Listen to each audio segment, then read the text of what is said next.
ಕೂಡ ಪ್ರತಿಭಟನೆ ತೀವ್ರ ಸ್ವರೂಪಕ್ಕೆ ಹೋಗ್ತಾ ಇರುವಂತದ್ದು. ಒಂದ್ ಕಡೆ KRS ನಲ್ಲಿ ಬಿಜೆಪಿಯ ನಿಯೋಗ ಅಂದ್ರೆ ಬಿಜೆಪಿಯ ಕಾರ್ಯಕರ್ತರು ಹಾಗೂ ನಾಯಕರುಗಳೆಲ್ಲ ಸೇರಿ ಪ್ರತಿಭಟನೆ ಮಾಡ್ತಾ ಇದ್ದಾರೆ. ಮಂಡ್ಯದಲ್ಲಿ ರೈತ ಸಂಘ ಸೇರಿದಂತೆ ವಿವಿಧ ಸಂಘಟನೆಗಳು ಕೂಡ ಪ್ರತಿಭಟನೆಗಳಿರುವಂತದ್ದು. ಮಂಡ್ಯದ ಬೆಂಗಳೂರು ಮೈಸೂರು ಹೆದ್ದಾರಿಯಲ್ಲಿ ಪ್ರತಿಭಟನೆಯಲ್ಲಿ ಭಾಗಿಯಾಗಿದ್ದಾರೆ. ಅದರ ಜೊತೆಗೆ ವಿಶೇಷ ಅಂದ್ರೆ ಇವತ್ತು 104 ವರ್ಷದ ಅಜ್ಜಿ ಒಬ್ರು ಪ್ರತಿಭಟನೆಯಲ್ಲಿ ಭಾಗಿಯಾಗಿದ್ದಾರೆ. ಅದು ನಿಜಕ್ಕೂ ಕೂಡ ವಿಶೇಷವಾಗಿ ಗಮನ ಸೆಳೀತಾ ಇರುವಂತದ್ದು. ಅಜ್ಜಿನೇ ಮಾತಾಡಿಸ್ತಾ ಹೋಗ್ತೀನಿ. ಅಜ್ಜಿ, ಎಲ್ಲಿಂದ ಬಂದಿದ್ದೀರಿ? ನಿಮ್ಗೆ ಎಷ್ಟು ವರ್ಷ? ನಮ್ಗೆ 104. ಎಲ್ಲಿಂದ ಬಂದಿದ್ದೀರಿ? ನಾವ ತುಮಕೂರು ಜಿಲ್ಲೆ ತಿಪ್ಟೂರು ತಾಲೂಕು ಕಿಪ್ನಳ್ಳಿ ಹೋಬಳಿ ತಿಮ್ಲಾಪುರ ಶಿವಮ್ಮ. ಯಾಕೋಸ್ಕರ ಬಂದಿದ್ದೀವಿ ಅಂದರೆ ಕಾವೇರಿ ನೀರ ತಮಿಳ್ನಾಡು ಬಿಡಿಸ್ಕೋಬೇಕು ಅಂತ ಇದು ಮಾಡ್ತಾ ಇದ್ದಾರೆ. ತಮಿಳ್ನಾಡು ನೀರು ಕೊಡಲ್ಲ. ನಮ್ಮದು ರೈತರು ಎಲ್ಲಿಗೆ ಹೋಗ್ತಾರಪ್ಪ? ನಮ್ಮ ದನ ಕರ ಎಲ್ಲಿಗೆ ಹೊಡ್ಕೊಂಡೋಗೋಣ? ಅವರಿಗೆ ಕೊಡ್ರಿ ನೀರು ಅಂತವ. ನಾವು ಚಮ್ತಾಂಡು ಹೋಗೋಣ, ನೀರು ಕೊಡ್ರಿ ಅಂತವ. ಏನಪ್ಪ, ನಾವು ನೀರು ಕೊಡೋಕ್ಕಾದು, ನಮ್ಮ ಪ್ರಾಣ ಹೋದ್ರೂ ನೀರು ಕೊಡೋಲ್ಲ.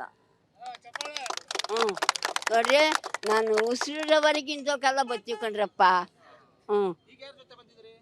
ಈಗ ಯಾರ ಜೊತೆ ಬಂದಿದ್ರಿ? ಮಗ ಐತೆ, ತಾಯಿ ಮಗ ಇಬ್ಬರೇ. ಎಲ್ಲಿಗೆ ಹೋದ್ರು ಬಿಡಿದ್ಗೆಲ್ಲ ಹೋಗಿದ್ದೀವಿ, ಎಲ್ಲ ಹೋಗಿದ್ದೀವಿ. ಇಂಥವ್ಕೆ ಮಾತ್ರ ಹೋರಾಟಕ್ಕೆ ಬತ್ತಿಕೊಂಡ್ರಪ್ಪ. ಕಷ್ಟದವ್ಕೆ ನೀರು ಅವ್ರಿಗೆ ಕೊಟ್ಟು ನಮ್ಮ ರೈತರು ಏನು ಮಾಡ್ತಾರಪ್ಪ? ಕಾವೇರಿ ನೀರು ಅಲ್ಲೇ ಹರಿತೈತ? ತಮಿಳ್ನಾಡಾಗ ಹರಿತೈತ? ನಮ್ಮ ರಾಜ್ಯದಾಗ ಹರಿತೈತೆ. ನಮ್ಮ ರಾಜ್ಯ ನೀರು ಯಾಕೆ ಕೊಡಬೇಕು? ಇಲ್ಲ ನಾವೇನಾರು ಕೊಡ್ರಿ ಏನಾರು ನಾವು ಕೇಳೋಕೆ ಹೋಗ್ವ? ಯಾಕೆ ನಮ್ಮ ರೈತರಿಗೆ ತೊಂದರೆ ಯಾಕೆ ಕೊಡ್ಬೇಕು ಅವರು? ಮಳೆ ಬೆಳೆ ಇಲ್ಲ, ಮಳೆ ಬೆಳೆ ಸೌಖ್ಯ, ಮಳೆ ಬೆಳೆ ಆದ್ರೇ ಕೊಡೋಣ. ಮಳೆ ಇಲ್ಲ, ನಮಗೆ ರೈತರಿಗೆ ಓಂಕಾರ ನಿಕ್ತ ಕೂತಾರಪ್ಪ. ದನಕರ ಸಾಕಕ್ಕೆ ಯಾತ್ರ ಕೊಡ್ತಾರಪ್ಪ. ಅದು ಮಾತ್ರ ತಡೆಗಟ್ಟಬೇಕು, ಕೊಡ್ಕೊಡ್ದು. ನಮ್ಮ ಮುಖ್ಯಮಂತ್ರಿ ಏನು ಹೇಳ್ತಾರೆ ಅದು ನೋಡ್ರಿ, ನಮ್ಮ ರೈತರಿಗೆಲ್ಲ ಸಮಾಧಾನ ಹೇಳ್ಬೇಕು. ಮುಖ್ಯಮಂತ್ರಿ ಹೇಳ್ಬೇಕಂಡ್ರಪ್ಪ. ನೀರು ಕೊಡೋಕ್ಕಾಗಲ್ಲ, ಮಳೆಗಾಲ ಇಲ್ಲ, ಬರಗಾಲ ಬಂದೈತೆ. ದನಕರ ಸಾಕಕ್ಕೆ ಶಕ್ತಿ ಇಲ್ಲ. ಗೋಗಳು ಕಳ್ಕೊಂಡು ಅದಕ್ಕೆ ಹೋಗೋಣ, ನೀರು ಕೊಡ್ರಪ್ಪ ಅಂತವ. ಕುಡಿಯೋಕೆ ನೀರಿಲ್ಲ, ಚಮ್ತಾಂಡು ಹೋಗಂದ್ರ ಅದಕ್ಕೆ ಅವಕಾಶ ಕೊಡಬೇಡ್ರಿ. ನೀರು ಕೊಡಲ್ಲ. ನಮ್ಗೆ ನೀರಿಲ್ಲ ಅಂದ್ರೆ ನೀರು ಕೊಡಿ ಅಂತ ತಮಿಳ್ನಾಡಕ್ಕವ್ರು ಕೇಳ್ತಾರಲ್ಲ. ನಮಗೆ ಅವ್ರಿಗೆ ನೀರಿಲ್ಲ ಅಂತ ನಾವು ಕೊಡೋಣ? ನಮಗೆ ನೀರಿಲ್ಲ, ನಮಗೆ ಕುಡಿಯೋಕೆ ನೀರಿಲ್ಲ. ಅದು ಗೋ ದನಗಳಿಗೆ ಇಲ್ಲ, ಹೋಗಕ್ಕೆ ನಿಕ್ಕವೆ. ಅಂಥದ್ರಾಗ ನೀರು ಕೊಡು ಅಂತ ಬಂದರೆ ಯಾತ್ರ ಕೊಡ್ತಾರಪ್ಪ ರೈತರು? ನಮ್ಮ ಇದ್ರಾಗ ಕಾವೇರಿ ಹರಿತಾ ಐತೆ, ನೀರಂದ್ರೆ ಅವ್ರು ತುಂಬ ಹರಿತಾವಳ.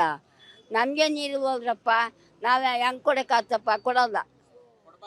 ಕೊಡಬಾರ್ದು. ನಮ್ಮ ರೈತರು ಬದುಕಬೇಕು, ನಮ್ಮ ಭಾರತ ರಾಜ್ಯ ಬದುಕಬೇಕು. ನೋಡ್ರಿ, ಕೊಡಲ್ಲ. ನಾವು ಕೊಡಲ್ಲ.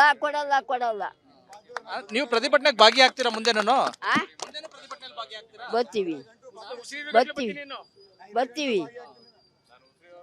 ಎಲ್ಲದಕ್ಕೂ ಬರ್ತೀವಿ, ಸಿದ್ಧವಾಗಿದ್ದೀವಿ.